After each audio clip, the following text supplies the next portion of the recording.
I never slow up, no I don't take shit. I got no love for the fakeness. If you wanna play tough and wanna hate this, I'll always show up.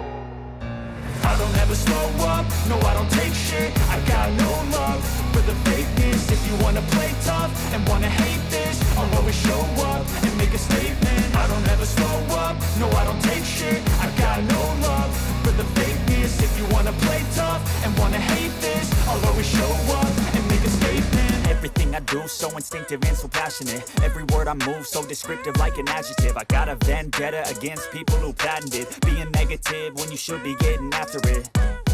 I got facts over tracks, this and that. Spitting slow, spitting fast, I could roast, I could gas. Think I'm okay at last, but I don't know if that can erase all the past. And the pettiness, a reflection of the emptiness. Hilarious, you think you're worth my time, you're delirious. Mysterious, because you hide behind a fake exterior. Inferior, you know I'll always be a bit superior. Get off of me, this ain't no humble brag. I want you to hear words, you can say them back. I want you to feel free from the chains at last, and to believe in what you got, it was built to last, yeah.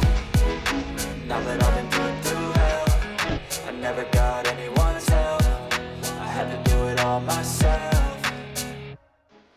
I don't ever slow up, no I don't